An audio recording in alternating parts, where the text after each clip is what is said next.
యెహోషువ గ్రంథము 24వ అధ్యాయము 2వ వచనము 3వ వచనాన్ని అందరము కలిసి చదువుకుందాం. యెహోషువ జనులందరితో ఇట్లా నేను ఇశ్రాయేలీల దేవుడైన యెహోవా చెప్పునదేమనగా, ఆది కాలము నుండి మీ పితరులు అనగా అబ్రహామునకును నాహోరుకును తండ్రి అయిన తెరహు కుటుంబీకులు నది యూఫ్రటీస్ అద్దరికి నివసించి ఇతర దేవతలను పూజించిరి. అయితే నేను నది అద్దరి నుండి మీ పితరుడైన అబ్రహాము తోడుకొని వచ్చి కానాను దేశం అంతటా సంచరింపజేసి అతని సంతానమును విస్తరింపజేసి అతనికి ఇస్సాకును ఇచ్చి తిని. ప్రార్థన చేస్తాం వాక్యం నిమిత్తం. స్తోత్రం నాయన, పరిశుద్ధుడా, మహోన్నతుడా, మహిమగల రాజా, నీకు వందనాలు తండ్రి. స్త్రీల కూడికకు నాయన నీవిచ్చిన వాక్య భాగమును బట్టి నీకు వందనాలు, స్తోత్రాలు. ఈ వాక్యము ద్వారా స్త్రీలమైన మేము అనేకమైన విషయాలను నేర్చుకొనుటకు నీ కృపను దయచేయండి నాయనా. ఇదిగో ఆ మాటలు మా హృదయములో పనిచేయండి, అంతరంగములో పనిచేయండి అయ్యా. మా జీవితాలు మార్చండి ప్రభువా. అయ్యా ఇదిగో నేను ఈ మాటలు మా అందరికీ కూడా క్షేమము కలుగునట్లుగా చేయమని, వాటిని ఆశీర్వదించమని, నన్ను కూడా జ్ఞాపకము చేసుకునండి తండ్రి. నూతనమైన అభిషేకముతో నింపి నన్ను నడిపించమని, దేవ పిల్లలను నీ స్వాధీనంలో ఉంచుకొనుమని యేసు నామములో అడిగి వేడుకొనుచున్నాను తండ్రి, ఆమేన్. యెహోషువ గ్రంథము 24వ అధ్యాయంలో అక్కడ చెప్పబడిన మాట అబ్రహామును గురించి చెప్పబడింది. యెహోషువ చెబుతూ ఉన్నాడు, మా పితరులు అంటే తెరహు కుమారుడు అబ్రహాము, అబ్రహాము భార్య శారా. అంటే తెరహు కుటుంబము విగ్రహారాధన చేస్తూ ఉండేది. విగ్రహారాధన అంటే ఇప్పుడు అబ్రహాము కూడా విగ్రహారాధికుడే, శారా కూడా విగ్రహారాధికురాలు. అయితే విగ్రహారాధన చేయించినటువంటి వీరిని దేవుడు చూశాడు. చూసి వారిని పిలిచాడు. ఏమని పిలిచాడు మాకు తెలుసు.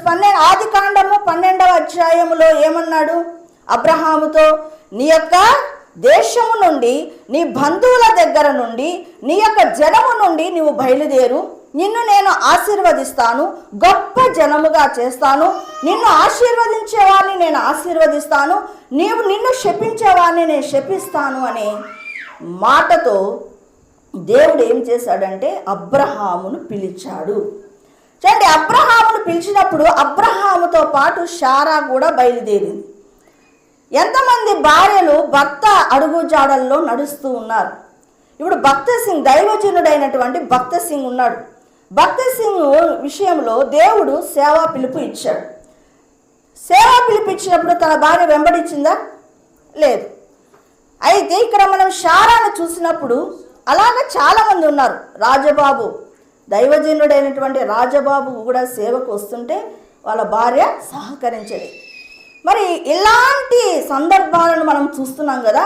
ఇక్కడ శారాను చూడండి, ఏమైనా మాట్లాడుతుందా? అబ్రహాము బయలుదేరమంటే భర్త అడుగు జాడల్లో నడుచుకుంటూ వెళ్తుంది. ఎందుకు?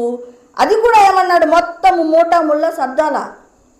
చాలా సామాన్యమైన విషయం కాదు. మనం అనుకుంటాం కానీ ఆ సందర్భం వచ్చినప్పుడు కొత్త ప్లేస్కి వెళ్ళాలి, మొత్తము లగేజ్ అంతా తీసుకొని వెళ్ళాలి. అక్కడ ఎవరు మనకు తెలియదు.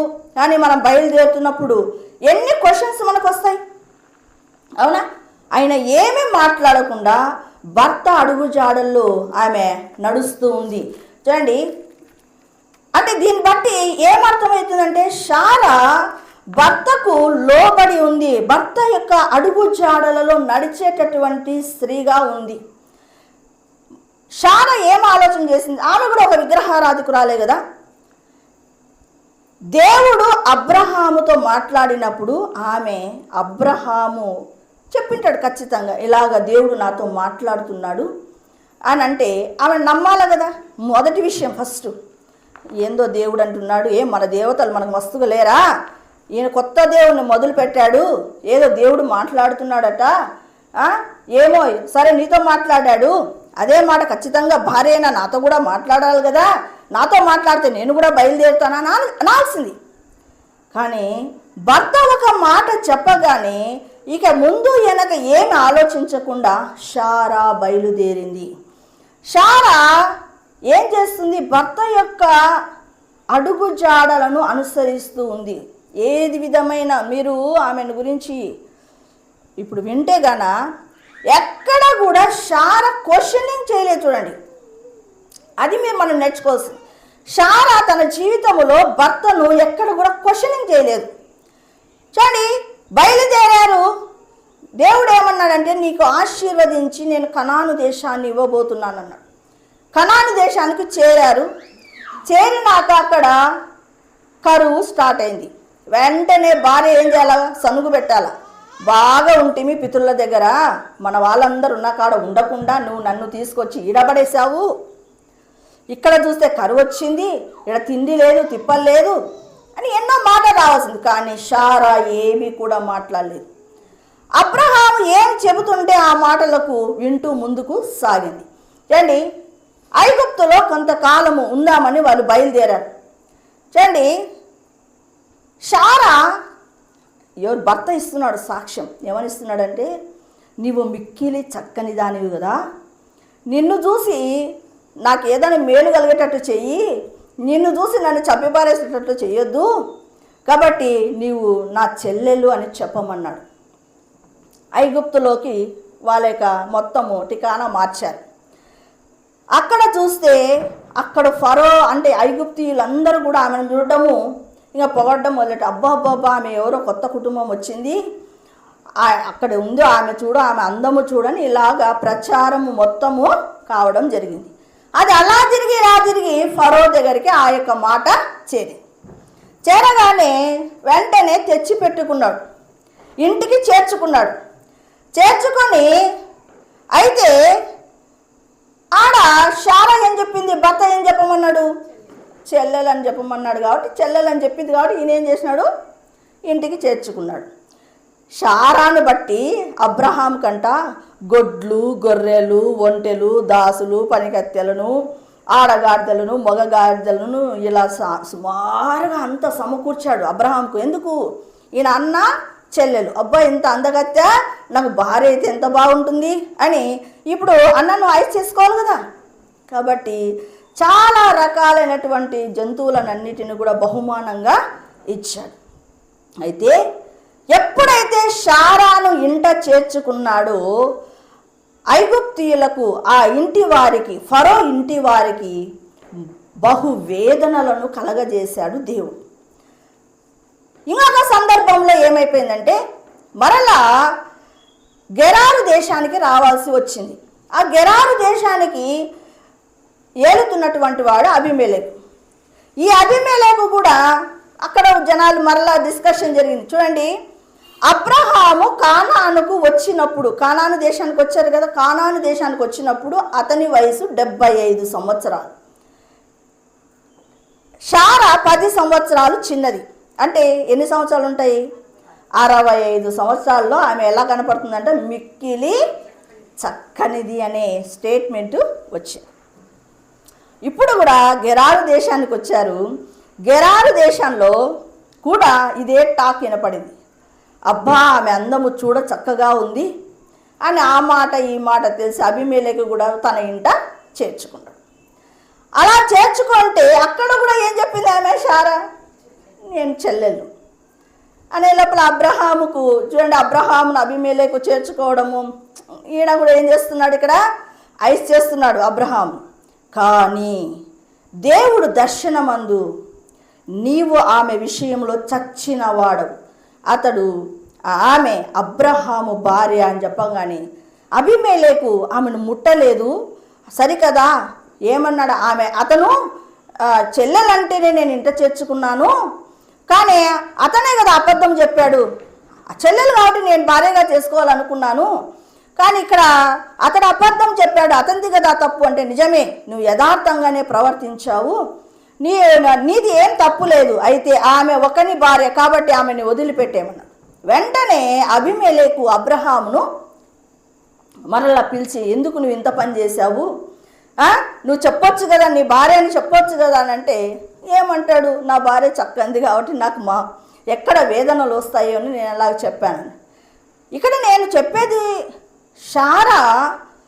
షారాను అబీమెలెకు ఇంట చేర్చుకున్నాడు, షారాను ఫరో ఇంట చేర్చుకున్నాడు. షారా చూడండి, షారా ఎంత చక్కనిది అని అక్కడ మాట చెప్పబడుతుంది కదా. అయితే షారా ఎక్కడ కూడా అవును అబ్రహాంతో ఏం పని అని ఎక్కడ కూడా తప్పుడు కార్యాలు చెయ్యలేదు. ఇంకోటి ఏం తెలుసా, షారాను బట్టి ఆ ఇంటి వారికి మనోవేదనలు అంటే వేదనలను కలగజేయడం జరిగింది. ఇంకొకసారి అబీమెలెకు కుటుంబంలో అయితే గర్భాలన్నీ మూసివేయడం జరిగింది. నేను అనేది ఏమంటే, షారా విగ్రహారాధికురాలుగా ఉంది, వెంటనే దేవుని నమ్ముకొని వెంబడిస్తుంది కదా. వెంబడిస్తున్నప్పుడు షారాకి వేదనలు మొదలయ్యాయి, కష్టాలు మొదలయ్యాయి. అయితే ప్రతి కష్టంలో కూడా షారాకు ఎవరు తోడుగా ఉన్నాడు? దేవుడు తోడై ఉన్నాడు. ఇప్పుడు మనం యేసు ప్రభువును నమ్ముకున్నామని దేవుని మందిరానికి వస్తున్నాం. అయితే షారా కంప్లీట్గా దేవుని మీద ఆధారపడింది. అందుకే దేవుడు కూడా షారా మీద కనుదృష్టి పెట్టి ఆమె విషయంలో తను కన్సర్న్ తీసుకొని అన్ని విషయాలలో ఆయన అడుగులు ముందుకు వేస్తూ వచ్చాడు యేసయ్య. చూడండి, యేసు ప్రభువును నమ్ముకున్న తర్వాత మన జీవితాలలో యేసయ్య తోడుగా ఉండాలి. షారాలాగా అది జరగాల మన జీవితాల్లో. ఆమె విగ్రహారాధికురాలుగా ఉండి యేసు ప్రభువును నమ్ముకున్నది మొదలుకొని ప్రతి ఇన్సిడెంట్లో కూడా ఆమెకి దేవుడు తోడై ఉన్నాడు. అంతేకాదు, ఆమె ఎందుకు తోడై ఉన్నాడు అంటే అబ్రహాముకు ఆమె చూపుతున్నటువంటి విధేయత. అబ్రహాము అడుగుజాడలలో నడుచుతూ భక్తి కడుతుంది. ఎక్కడ బలిపీఠము కట్టినా అక్కడ ఆమె కూడా మోకరిల్లి ప్రార్థన చేస్తూ ఉంది. అలాంటి స్త్రీలకు, అలాగా మారు మనసు పొందినటువంటి బిడ్డలకు ఖచ్చితంగా దేవుడు తోడై ఉంటాడు. ఈ జీవితంలో ఎన్ని కష్టాలు నష్టాలు వస్తున్నా దేవుడు తోడై ఉండి నడిపిస్తాడు. ఎందుకు మన జీవితాల్లో దేవుడు తోడుగా ఉండటం లేదు? ఎప్పుడు చూసినా యేసు ప్రభువును నమ్ముకున్నామనే మాట అంటున్నాం తప్ప ఎక్కడ కూడా దేవుడు నాకు తోడై ఉన్నాడా అని కొన్ని సందర్భాలలో క్వశ్చన్ మార్కు వస్తూ ఉంది. ఎందుకు వస్తుంది? షారా లాగా సరైనటువంటి ఆత్మీయ జీవితమును కట్టుకోవటం లేదు కాబట్టి. నీ లోకంలో నీవు ఎప్పుడైతే సరైనటువంటి భక్తిని కట్టుకుంటావో తెలియకుండానే దేవుడు నీకు తోడై ఉంటాడు. నా జీవితంలో కూడా నేను గమనించింది అదే. నేను ఆత్మీయంగా చక్కగా ఎదుగుతూ ఉన్నప్పుడు నా అక్కర్లు కానీ నా హృదయ వాంఛలు కానీ తెలియకుండానే దేవుడు నాకు తీరుస్తూ వచ్చాడు. నేను అనేది ఏమంటే, ఇప్పుడు భక్తిని సరైన రీతిలో ఎప్పుడైతే మనం కట్టుకుంటామో, ఏదో అవసరతల కోసము దేవుని సన్నిధికి రావద్దు.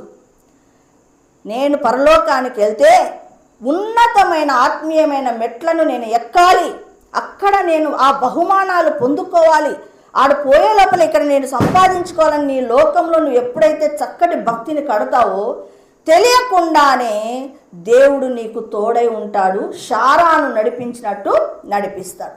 చూడండి 17వ అధ్యాయంలో చూడండి, ఇద్దరు అబ్రహాము కానీ షారా కానీ ఏమయ్యారు చూద్దాం. 17వ అధ్యాయము 5వ వచనం. మరియు ఇక మీదట నీ పేరు అబ్రాము అనబడదు, నిన్ను అనేక జనములకు తండ్రిగా నియమించి తిని గనుక నీ పేరు అబ్రహాము అనబడును. అబ్రహాము పేరు మొదటింది అబ్రాము. అబ్రాము అనే అతను ఎలా మార్చబడుతున్నాడు? అబ్రహాముగా మార్చబడుతున్నాడు. అబ్రాము అంటే అర్థం ఏంటంటే నా తండ్రి అని అర్థం. అబ్రహాము అంటే జనములకు తండ్రి. నా తండ్రి అని పిలిచేవారు ఎవరుంటారు? మహా అంటే ఇస్సాకు పిలుస్తారు, ఇస్మాయిల్ పిలుస్తారు, లేకపోతే ఇంకొక ఇద్దరు ముగ్గురు పిలిచవచ్చు పిల్లలు పుట్టింటే. నా తండ్రి అని పిలిచేవారు. అబ్రాము అంటే నా తండ్రి. అయితే దేవుడు ఎలాగో ఆశీర్వదించాడు? జనములకు తండ్రిగా ఆశీర్వదించాడు. అలాగే షారాయి ఇక్కడ చూడండి 17వ అధ్యాయం 15వ వచనం. మరియు దేవుడు నీ భార్య అయిన షారాయి పేరు షారాయి అనవద్దు, ఏలయనగా ఆమె పేరు శారా. నేను ఆమెను ఆశీర్వదించి ఆమె వలన నీకు కుమారులను కలగజేసేదను. నేను ఆమెను ఆశీర్వదించదును, ఆమె జనములకు తల్లి అయి ఉండును. శారాయి అంటే అర్థం ఏంటంటే జగడగొండి, కలహము అని అర్థం. అంటే విగ్రహారాధికురాలుగా ఉన్నప్పుడు ఆమె పేరు శారాయి. విగ్రహారాధికురాలుగా ఉన్నప్పుడు ఆమె పేరు శారాయి. శారాయి అంటే జగడగొండిది, కలహాలు, నిరంతరము కొట్లాడేటటువంటి మనస్తత్వము కలిగిన శారా. దేవుడు ఏమంటున్నాడు తెలుసా? నువ్వు ఇక మీదట ఆమెను శారాయి అని పిలవవద్దు, ఆమెను శారా అని పిలవమంటున్నాడు. శారా అంటే రాజకుమారి, జనములకు తల్లి అని అర్థం. అంటే ఇక్కడ మీరు గమనించాల్సింది ఏంటంటే శారాయి నుంచి శారాకు మారింది. అంటే జగడగొండితనము, కలహము కలిగినటువంటి స్త్రీగా ఉన్నటువంటి శారాయి తన ఆత్మీయ జీవితంలో ఒక మెట్టు ఎక్కింది. ఏంటది? జనములకు తల్లిగా మారింది. శారాయి నుంచి శారాకు మారింది. అంటే రక్షింపబడినటువంటి బిడ్డలు రక్షణ పొందక ముందు ఎటువంటి మనస్తత్వాన్ని కలిగి ఉన్నావో అదే మనస్తత్వాన్ని రక్షణ పొందిన తర్వాత ఉండకూడదు. శారాగా ఎలాగా మారిందో అబ్రహాముగా ఎలాగో మారాడు, ఆ రీతిగా మన జీవితము ముందు ఎలాగుందో అలాగూ ఉండకూడదు. కంప్లీట్గా చేంజ్ అయిపోవాలి. ఇక్కడ ఏమంటున్నాడు దేవుడు? అంటున్నాడు ఆ మాట. ఏమంటున్నాడు? మరియు దేవుడు, ఎవరంట? దేవుడు, నీ భార్య అయిన శారాయి పేరు శారాయి అనవద్దు, ఏలయనగా ఆమె పేరు శారా. పరిశీలన చేసుకుందాం. మన రక్షణకు ముందు మన జీవితాలు ఎలా ఉన్నాయి, రక్షణ పొందిన తర్వాత ఎలాగున్నాయి, సేమ్ ఉన్నాయా, నేనేమైనా మార్పు చెందానా, నాలో ఏమైనా తేడా వచ్చిందా గమనించుకోవాలి. అదే జీవితం ఉంటే నీకు అది దేవుడికి ఒక పేరుంది ఏంటంటే నిన్న నేడు రేపు ఏకరీతిగా ఉండే దేవుడు ఆయన మారని దేవుడు అని. అవునా? అంటే మారని దేవుడు అంటే ఆయన అభిప్రాయాలు ఒకసారి నిక్కచ్చిగా ఉంటే అది దేవుని విషయంలో. మన జీవితం కూడా ఎట్లా ఉందంటే భూమి మీద మన జీవితం నిన్న నేడు రేపు ఏకరీతిగా ఉంటాం. మా జీవితాన్ని మేము మార్చుకోం. కానీ ఇక్కడ అందుకే నేను ఆమెను ఆశీర్వదించదను అని అంటున్నాడు. చూసారా? అంటే మన బ్రతుకులోనికి ఆశీర్వాదం అనేది ఎప్పుడు వస్తుందంటే శారాయి నుంచి శారాగా మారాలి, యాకోబు నుంచి ఇశ్రాయేలుగా మారాలి. అప్పుడే నీకు ఆశీర్వాదం వస్తుంది. దేవుడు నిన్ను ఆశీర్వదించాలని కోరుకుంటావు చాలా ఇష్టంగా. అయితే నీ జీవితంలో అది అర్థం ఏమంటే అక్కడ నిందారహితుడుగా ఉండమని చెప్పాడు. అక్కడ 1వ వచనంలో చూడండి, అబ్రహాము 99 ఏండ్ల వాడైనప్పుడు యెహోవా అతనికి ప్రత్యక్షమై, నేను సర్వశక్తి గల దేవుడను, నా సన్నిధిలో నడుచుచు నిందారహితుడవై ఉండుము. నిందారహితుడమైనటువంటి జీవితాన్ని కలిగి ఉండాలి.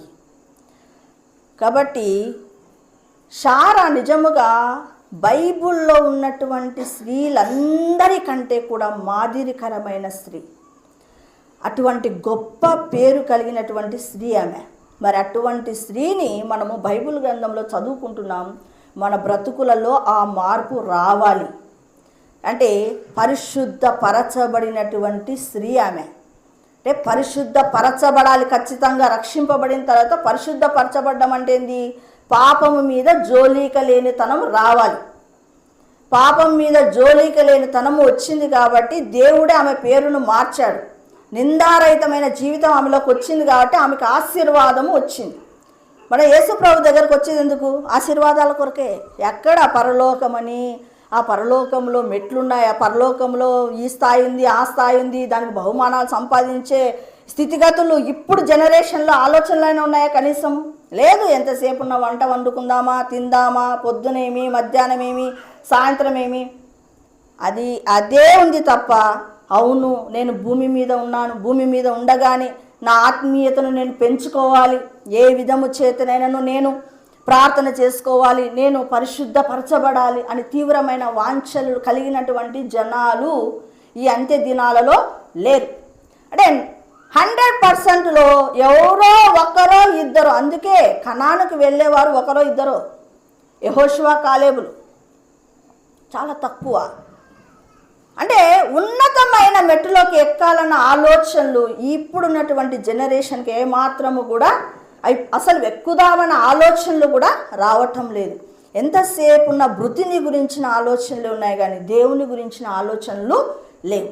కాబట్టి మనం ఇక్కడ శారాను చూస్తే, శారాకి నిజం చెప్పాలంటే చాలా అందగత్తె అంటే ఎలా ఉంటుంది, లోపల ఎంతో గర్వం ఉంటుంది. నా అందము చూడు, అబీమెలెకు రాజు పొగడమే అయిపోయింది, ఐగుప్తు రాజు పొగడమే అయిపోయింది, భర్త పొగడమే అయిపోయింది, నా అందము ఏమి అని ఆమె ఎక్కడ గర్వించలేదు.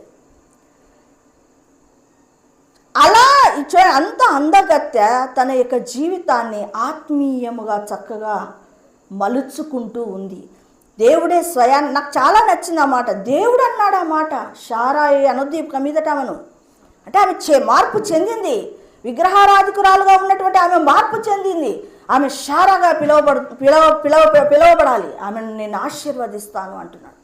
కాబట్టి మనము అటువంటి ఆత్మీయతలోకి వెళ్ళాలి. చూడండి 18వ అధ్యాయంలో ఒకరోజు మొదటి వచనం చూడండి. మమ్రా దగ్గర సింధూరవనంలో అబ్రహాము ఎండవేళ గుడారపు ద్వారముందు కూర్చొని ఉన్నప్పుడు యెహోవా అతనికి కనబడెను. అతడు కన్నులెత్తి చూసినప్పుడు 3 వ్యక్తులు వస్తున్నారు. వెంటనే అబ్రహాము పరిగెత్తుకుంటూ వెళ్ళి సాగిలపడి నమస్కారం చేశాడు. అయ్యా, ఏ విధము చేత నువ్వు ఖచ్చితంగా నా యొక్క ఆతిథ్యాన్ని తీసుకోవాలి అని బ్రతిమలాడాడు. ఆ 3 వ్యక్తులను బ్రతిమలాడి పరిగెత్తుకుంటా వెళ్ళి తాను ఏం చెప్తున్నాడు, శారాతో నీవు త్వరగా వెళ్ళి 3 మానికల మెత్తని పిండిని తెచ్చి పిసికి రొట్టెలు చేయమని చెప్పాను. 3 మానికల పిండి అంటే దాదాపుగా ఇంత డబ్బా, కేజీ డబ్బాలు ఉంటాయి కదా, 4 డబ్బాలు. 3 మానికలు అంటే 4 డబ్బాల పిండి. 1 కేజీ చేసేదానికే మనకు ఇంకా ఎంతసేపు పడుతుందో, అవునా? మరి శారా సుందరీవతి, నాజూకైనది. ఎందుకు నాజూకైనది అంటున్నానంటే, వాళ్ళ ఇంట 318 మంది పని వాళ్ళు ఉన్నారు. ఆమె పని చేయాల్సిన అవసరం లేదు. కానీ ఆమె ఎంత స్పీడ్గా 3 మానికల పిండి భర్త చెప్పంగానే మాట్లాడకుండా పోయి వంట చేసి 3 మానికల పిండి రొట్టెలు చేసి పెట్టింది. ఎంత చురుకుగా ఉందో చూడండి. అది కాకుండా ఇంటికి వచ్చిన వారికి ఆతిథ్యము ఇస్తూ ఉంది. తన ఇంటనే 318 మంది పనివారు ఉన్నారంటే ప్రతిరోజు వాళ్ళ ఇంట్లో వంటలు ఏ రీతిగా సాగుతుంటాయో చూడండి. అంటే రోజుకు ఒక పండగ, అవునా? 318 మంది కూర్చోవాలంటే చూడండి, ఆలోచన చేయండి. ఆ వంటలు ఏంటి, ఆ దూడలు కట్ చేసేది ఏంటి, ఆ యొక్క అంటే రోజు కూడా ఆ ఇంటిలో ఏముంది, పెద్ద పెద్ద వంటలు సాగుతూ ఉన్నాయి. ఇప్పుడు రోజు అలాగ సాగుతుంటే ఎంత విసుగు వస్తుందో మీరు ఆలోచన చేయండి, ఎంత విసుగు వస్తుంది. అయితే ఆ టైంలో మరలా ఎవరో 3 వ్యక్తులు వచ్చినారంటే వెంటనే ఆమె పరిగెత్తుకుంటూ వెళ్తుంది. శారా కూడా భర్త ఒక మాట చెప్పినాడు, నువ్వు త్వరగా చేయమంటే ఆమె పరిగెత్తుకుంటూ వెళ్ళి 3 మానికల పిండి. అవును, ఇప్పుడంటే మిషన్కి వెళ్ళి బాగా కొట్టుకొని క్యాన్ల నిండా పెట్టుకుంటున్నారు. మనకంటే ముందు జనరేషన్ అంటే మా అత్తమ్మ వాళ్ళ జనరేషను ఎలాంటిదంటే, వాళ్ళు కందిబ్యాలైనా ఇసురుకోవాలా, కొర్రలైనా ఇసురుకోవాలా, జొన్నలు ఏవైనా కానీ వాళ్ళు ఇసురుకొని ఏదో దంచి ఏవో చేస్తారు. ఆ ప్రాసెస్లను చేసి సెరిగి అప్పటికప్పుడు సెట్ చేసుకోవాలా దాన్ని, అంత మొత్తం ప్రాసెస్. అది ఎంత పని అయినదో చూడండి. అంత పనిని శారా అంటే మరి ఆ కాలంలో, ఇంకా శారా కాలంలో ఏమున్నాయి, ఆ కాలంలో ఏమున్నాయి ఇంక దంచుకోవడానికి, కానీ ఎంత కష్టపడి ఉంటారు వాళ్ళు. మనకి ఇంత పని ఎక్కువైతే మన మూతి 30 వంకలు పోతుంది. ఆ మొగడు వైపు ఇంకా రుసరుసలు బుసబుసలు కొడుతూ ఉంటారు. మరి ఎంతో ఇంక అసలు ఆ యాక్షన్స్కి, ఆ రియాక్షన్స్ అవతల భర్త భరించలేక నేను చేస్తాను పదా అని వస్తాడు. అలాగే జరుగుతుంది. ఎందుకంటే పాపం వాళ్ళు ఆ ఇంట్లో నసలు చూడలేక నేను ఏదైనా హెల్ప్ చేస్తాను పదా అంటారు. మరి శారాకి ఏమన్నా ఇక్కడ అబ్రహాం హెల్ప్ చేస్తున్నాడా? లేదు. శారా 3 మానికల పిండిని తయారు చేసింది, రొట్టెలు చేసింది, వేడి వేడిగా అప్పములు చేసి వచ్చినటువంటి దేవదూతలకు ఆతిథ్యం ఇస్తుంది. బైబిల్ గ్రంథంలో ఒక మాట ఉంది, ఆతిథ్యము ఇవ్వ మరవకుడి. అంటే ఇండ్లకు వచ్చిన వాళ్ళకి సరైనటువంటి ఆతిథ్యం ఇవ్వడం కూడా మనం నేర్చుకోవాలి అండి. హెబ్రీలకు రాసిన పత్రిక 13వ అధ్యాయము 1వ వచనం చూడండి. సహోదర ప్రేమ నిలవరముగా ఉండనీయుడి, ఆతిథ్యము చెయ్య మరవకుడి, దాని వలన కొందరు ఎరుగకయే దేవదూతలకు ఆతిథ్యము చేసి. తెలియకుండానే ఆతిథ్యము చేసినట్టు ఎవరికి? దేవదూతలకి. అందుకే ఇళ్లలో నీకు వచ్చిన దాంట్లోనే ఏదైనా, నీకున్న దాంట్లోనే ఏదైనా ఇతరులకు పెట్టడానికి నువ్వు ట్రై చేయి అని, వచ్చినోడికంతా నువ్వు పెట్టమని కాదు. అప్పుడే మనకు తెలిసిపోతుంది ఇతడు ఆకలితో ఉన్నాడు, ఇతడు ఏమీ లేని స్థితిలో ఉన్నాడని మనకు తలంచినప్పుడు మనం చెయ్యి చాపి ఆతిథ్యం ఇవ్వడము మంచిదే. చూడండి, శారా ఎటువంటి ఆతిథ్యాన్ని ఇస్తుంది, ఎంత స్పీడ్గా ఉంది, ఎంత యాక్టివ్గా ఉంది, చక్కనిది. అమ్మో నా చేతులు నల్లబడతాయి, ఇప్పుడు నా గోర్ల పెయింటు పోతుంది, ఇప్పుడు ప్రజెంట్ నేను ఇప్పుడు పని చేయలేను, నా గోర్ల పెయింట్ పోతుంది అంటే అంత అందగత్తే ఏం పట్టించుకోకుండా మూడు మానికల పిండి చేసి రొట్టెలు చేస్తుంది. భర్త మాటకు ఎలాగూ లోబడుతుందో చూడండి. కాబట్టి భర్తలను ఇప్పుడు అబ్రహాము ఒక దైవజనుడని శారాలో ఒక ముద్ర పడింది. భర్త మాటకు జవదాటకుండా చక్కటి అడుగులు వేసింది కాబట్టి దేవుడు ఆమెను ఆశీర్వదించాడు. ఇంకోటి చూడండి, 1 పేతురు పత్రిక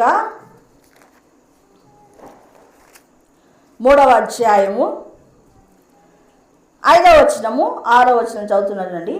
అటువలే పూర్వము దేవుని ఆశ్రయించిన పరిశుద్ధ స్త్రీలను తమ స్వపురుషులకు లోబడి ఉండుట చేత తమ్ము తాము అలంకరించుకునిరి.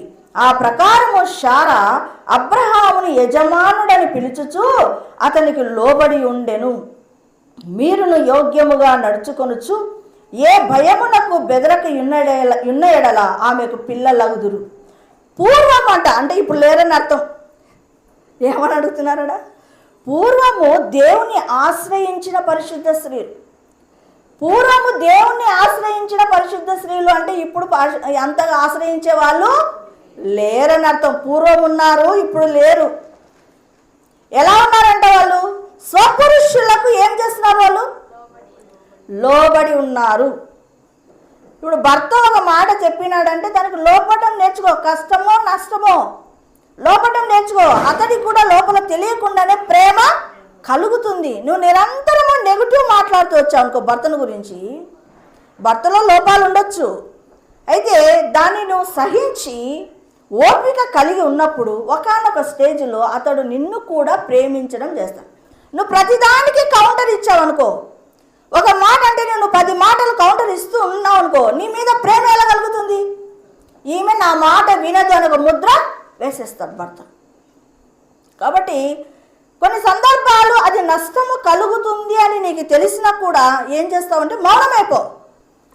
అలా అయినప్పుడు తెలియకుండానే అతనిలో ఏమైపోతుంది? తెలియని ప్రేమ పుట్టుకొని వస్తుంది. స్వపురుషులకు లోబడి ఉండటం చేత తమ్మును తాము అలంకరించుకున్నది. అలంకరణ ఎలా ఉందంట? స్వపురుషులకు లోబడి ఉండేటటువంటి అలంకరణ. అసలు ఇంట్లో నా భార్య ఉండాలి, ఇంట్లో ఒక కళ ఉంటుంది అని కోరుకోవాలి భర్తలు. భర్త ఏమనుకుంటున్నాడు ఇప్పుడు? ఈ లేకపోతే మేలు, ఇంట్లో నేను నెమ్మదిగా ఉంటాననే కాడికి వచ్చినారు పురుషులు. భర్తలు ఏమైపోయిందంటే నేనేదో కొద్దిసేపు నెమ్మదిగా ఉంటాను, వచ్చిందంటే ఈ జగడగొండి షారాయి వచ్చిందంటే, ఈ కలహం వచ్చిందంటే నాకు నెమ్మది లేకుండా పోతుందని భర్తలు అనుకోకూడదు. కాబట్టి భర్తలు ఇంట్లో భార్య ఉండాలని కోరుకోవాలి. నేను ఇంట్లో ఉండాలని నా భర్త కోరుకుంటాడు, సెలవు పెట్టమని కోరుతాడు. నా బిడ్డ సెలవు పెట్టుమా, నా కొడుకు మా సెలవు పెట్టుమా ఈరోజు అంటే, ఇలా సెలవు పెట్టుకుంటూ పోతే కష్టం అవుతుంది నాయన. ఇంపార్టెంట్ డేస్ అప్పుడు మనం కష్టపడతాము. ఏదైనా రోజు అంటే ఇంట్లో తల్లి ఉండాలని కోరుకోవాలి, ఇంట్లో భార్య ఉండాలని కోరుకోవాలి. అలాగా మన ప్రవర్తన నడవడిక ఇంటి వారికి నచ్చాలి. ఉన్నప్పుడే వాళ్ళు ఏమనుకుంటారు, నువ్వు ఉండాలమ్మా, నువ్వు ఉండుమా, ఈరోజు ఉండుమా అని కోరుకుంటారు. లేకపోతే అబ్బా ఈమె ఇప్పుడు పోతే బాగుంటుంది అనే తల్లిగా ఉన్నావా, లేకపోతే భార్యగా ఉన్నావా? మనం నడవడికను మార్చుకోవాలి. ఇక్కడ చూడండి ఎలాగున్నారు అక్కడ పరిశుద్ధ స్త్రీలు తమ స్వపురుషులకు లోబడి ఉన్నారు. చూడండి అలాగా శారా అంట అంత అందగత్య ఏమని పిలుస్తుందంట తన భర్తను? యజమానుడా అని పిలుస్తుందంట. యజమానుడా అని పిలిచేటటువంటి స్త్రీలు ఉన్నారా ఇప్పుడు? ఏరా అనేటోళ్ళు ఉన్నారు, అవునా? యజమానుని పిలిచే కథ ఇంకా మరి అది అసలు చాలా చాలా దూరం, అది చాలా దూరమైన మాట. ఏరా ఇలాంటి మాటలు అది ఏమంటే ముద్దంట. భర్త స్టేజు వేరు, వాళ్ళని పట్టుకొని ఎలా అంటే అలా మాట్లాడడానికి పోకూడదు. ఏమని మాట్లాడుతూ ఉన్నారు అక్కడ? యజమానుడా అని పిలుచు అతనికి లోబడి ఉండెను. లోబడి ఉందా లేదా? ఇప్పుడు మనం చెప్పుకున్న ప్రతి అంశంలో కూడా శారా లోబడి ఉంది. ఎక్కడైనా కానీ శారా ఒక్క మాట ఎత్తి మాట్లాడినట్టు కనపడిందా? ఎక్కడైనా ఇప్పుడు చదివిన సందర్భాల్లో శారాను గురించి చెప్పబడుతుంది కదా, ఎక్కడైనా శారా నోరు తెలిసిందా? లోబడి ఉండడము నేర్చుకుంది. చూడండి అలా లోబడి ఉంటే యోగ్యముగా నడుచుకొనుచు అంటే కింద ఫుట్నోట్లో ఏముంది చూడండి, మేలు చేయుచు అంటే భర్తకు మేలు చేయుచు ఉండడం నేర్చుకోవాలి. ఇక్కడ ఏమని అంటున్నాడు అక్కడ? యోగ్యముగా నడుచుకోవడము అంటే నీ భర్తకు నువ్వేం చేయాలా? మేలు చేస్తూ రావాలి. అతనికి ఏదో కష్టంలో ఉన్నాడు, అతను బాధలో ఉన్నాడు, అతను దుఃఖంలో ఉన్నాడు, అతని ఆదరణ కలిగించే స్థితిలోనే ఉండాలి. లేకపోతే మనకి కష్టం ఉందా, సరే ప్రార్థన చేద్దాం అని భర్తను ఎంకరేజ్ చేసేటటువంటి స్త్రీగా ఉండాలి. మేలు చేయడం అంటే ఏంటి అసలు? ప్రార్థన చేయి. నీ భర్తను గురించి కష్టంలో ఉన్నాడా నీ భర్త, లేకుంటే ఏదైనా ఒక సమస్యలో ఉన్నాడా, వెంటనే నువ్వు 4 మాటలు పొడవద్దు. నువ్వేం చేయాలి? భర్తకు మేలు చేయాలి. సరే ప్రార్థన చేద్దాం, ఈ అంశంలో ఎలాగైనా సరే నేను నా వంతు ఉపవాసం ఉంటాను, నేను ప్రార్థన చేస్తానని భర్తకు మేలు చేయడము నేర్చుకోవాలి. అలా చేసినప్పుడంట ఏ భయమునకు బెదరక ఉన్న ఎడల ఆమెకు పిల్లలవుదురు. చండి మామూలుగా బైబుల్ గ్రంథంలో అబ్రహాముకు ఇస్సాకు కనెను, ఇస్సాకు యాకోబును కనెను అనే మాట ఉంది కదా. అంటే పురుషులను అంటే మన మత్తయి సువార్త 1వ అధ్యాయంలో అలాగే రాయబడి ఉంది. అబ్రహాము ఇస్సాకును కనెను, ఇస్సాకు యాకోబును కనెను అనే మాటలు ఉన్నాయి. అయితే ఇక్కడ చూసారా మీరు, ఆమెకు పిల్లలు, శారాకు పిల్లలు కావాలి అనే మాట ఉంది. అంటే శారాకి ఎప్పుడు పిల్లలు అవుతారు? మీరు మేలు భర్తకు మేలు చేయుచు భర్తకు లోబడి ఉన్న వాళ్ళు శారాకు ప్రత్యేకముగా పిల్లలు అవుతారట. శారాకు సపరేట్గా నువ్వు పిల్లలు అవుతావు. అంటే శారా స్టేజ్ చూడండి, ఎవ్వరికి కూడా బైబిల్ గ్రంథంలో అలాగ చెప్పబడలేదు, శారా విషయంలో చెప్పబడింది. అంటే భర్తకు మేలు చేస్తే, నీవు మేలు చేయడం అంటే ప్రార్థన చేయడమే.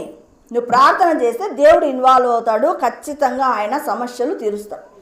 కాబట్టి మేలు చేస్తూ భర్తకు లోబడి ఎప్పుడైతే నీవు ఉంటావో శారాకు పిల్లలవుదురు అనే మాట ఉంది. కాబట్టి అలాంటి స్త్రీగా ఉండాలి. పూర్వం ఉన్నారు అని అంటున్నారంటే ఇప్పుడు ఉన్నటువంటి స్త్రీలలో ఆ పద్ధతులు కనపడటం లేదు. అయితే దేవుడు ఏం కోరుకుంటున్నాడంటే పూర్వము పరిశుద్ధ స్త్రీలు ఎలా ఉన్నారో అలా ఉండమంటున్నాడు. అలా ఉన్నప్పుడే నీవు శారాకు పిల్లలుగా అవుతారు. అంటే ఆమె భర్తకు లోబడి ఏం చేస్తుంది? తన్ను తాను అలంకరించుకుంది. అంటే ఆమె అలంకరణ ఏంది? భర్త మాట వినడం. ఆమె అలంకరణ ఏమిటి? ఆమె భర్త అడుగుజాడల్లో నడవడం. ఇది అలంకరణగా చేసుకుంది. కాబట్టి శారాకు ఎప్పుడైతే మనం అలాంటి స్థితిలో ఉంటామో అప్పుడే శారాకు మనము పిల్లలు అవుతాం. హెబ్రీలకు రాసిన పత్రిక, శారాకు పిల్లలు లేరు. శారా గొడ్రాలు కదా. అయితే ఇక్కడ చూడండి 11వ అధ్యాయము 11వ వచనం. విశ్వాసమును బట్టి శారాయు వాగ్దానము చేసిన వాడు నమ్మదగిన వాడని ఎంచుకొనెను గనుక తాను వయస్సు గతించినదైనను గర్భము ధరించుటకు శక్తి పొందెను. దేనిని బట్టి ఆమె గర్భము ధరించింది? విశ్వాసమును బట్టి. ఆమె వయస్సు గతించిందంట. చూడండి, దేవుడు శారాకు వాగ్దానము చేసినప్పుడు, నీకు నేను ఒక కుమారుని ఇస్తాను అని వాగ్దానం చేసినప్పుడు అబ్రహాముకు 99 సంవత్సరాలు, ఈ యొక్క శారాకు 90 సంవత్సరాలు. ఎందుకు అలాగూ చెప్పబడిందో అది కూడా చూపిస్తాను. అంటే వారిద్దరికి మధ్య 10 సంవత్సరాలు తేడా ఉంది. అబ్రహాముకు శారాకు మధ్య వయస్సు తేడా ఎంత ఉందంటే 10 సంవత్సరాలు. చూడండి, 17వ ఆదికాండము 17వ అధ్యాయము 17వ వచనంలో చూడండి.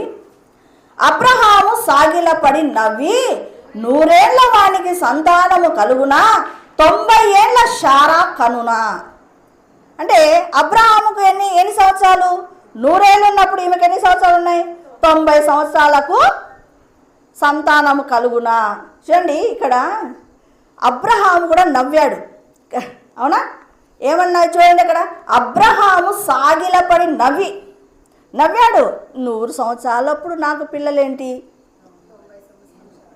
అని అన్నప్పుడు ఇక్కడ చూడండి 18వ అధ్యాయములో 12వ వచనం చూడండి. శారా, నేను బలము ఉడికిన దానను నైన తర్వాత నాకు సుఖము కలుగునా, నా యజమానుడు వృద్ధుడై ఉన్నాడు కదా అని తనలో నవ్వుకొనేను. ఈమె కూడా ఏమన్నది? ఈమె నవ్వుకుంది, అబ్రహాము నవ్వుకున్నాడు. అయితే ఇక్కడ చూడండి ఎందుకు నవ్వుకుంది అంటే 90 ఏళ్ళప్పుడు గర్భం వేసుకొని నడుస్తుంటే ఎలా ఉంటుంది? చూసే వాళ్ళకు కూడా ఎబ్బెట్టుగా ఉంటుంది. ఎందుకంటే అది గర్భము ధరించేటటువంటి వయస్సు కాదు.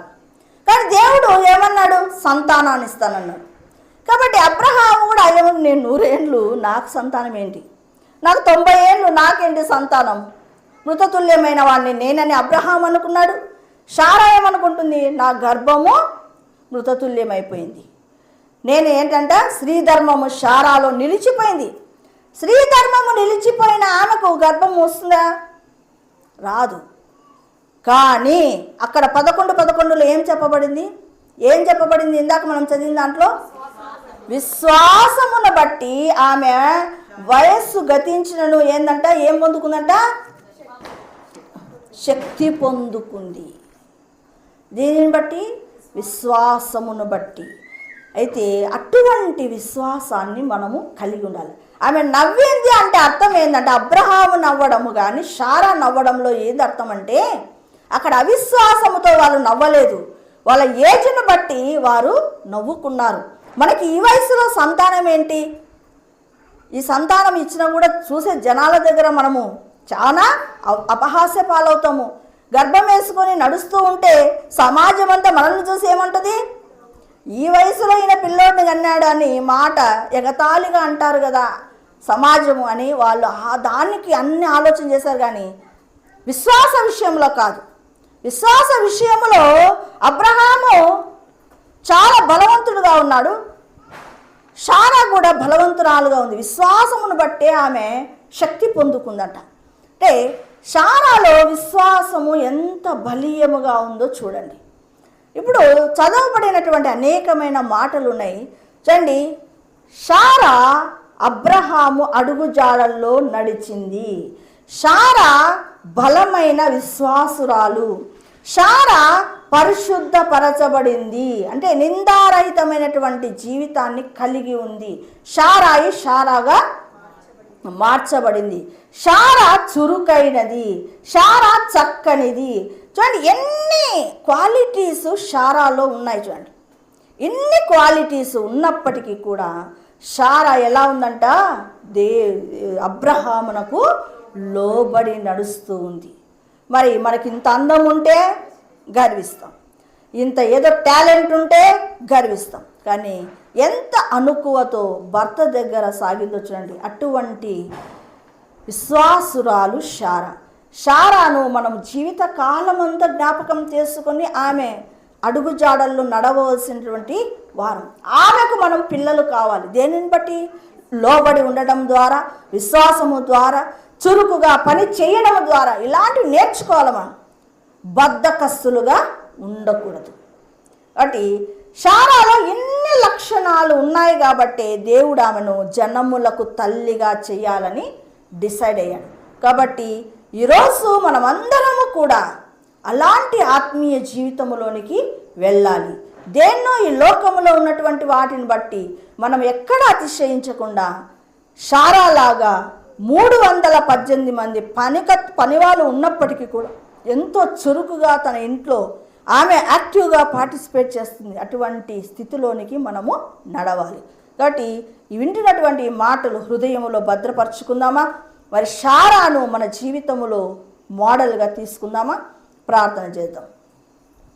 స్తోత్రం నాయన, పరిశుద్ధుడా, మహోన్నతుడా, మహిమగల రాజా, నీకు వందనాలు. శారాను గురించి ఈరోజునైనా అనేకమైన మాటలు మాతో చెప్పావు ప్రభువా. నెమ్మగా శారా ఎంతో చక్కనిది అని నీవే రాయించావు దేవా. ఎంతగా నైనా తన్ని పరిశుద్ధమైన స్త్రీగా జీవించింది నైనా, ఎంతో యాక్టివ్గా ఉంది నైనా, చురుకుగా ఉంది నాయన, విశ్వాసములో బలవంతురాలుగా ఉంది నాయన. అయ్యా, భర్త యొక్క అడుగుజాడలలో చక్కగా నడిచింది దేవా తండ్రి. ఇటువంటి మంచి లక్షణాలను మేమును కలిగి ఉండేటట్లుగా ఈ మాటలు విన్నటువంటి మేమందరము కూడా, స్త్రీలమైనటువంటి మేమందరం అటువంటి చక్కటి మార్గంలో నడచడానికి తండ్రి మీరే మాకు శక్తి దయచేయండి. అడుగులు వేస్తున్నప్పుడు మీరే మా చేయి పట్టుకొని నడిపించమని ఈ మాటలు దీవించండి నాయన. విన్న వారందరిలో కూడా ఫలింప చేయమని యేసు నామములో అడుగుతున్నాను తండ్రి, ఆమేన్. యేసు రక్తమే జయం, ప్రవేశ రక్తమే జయం, ప్రవేశ నామ సంపూర్ణమైన జయము కలుగునుగాక, ఆమేన్.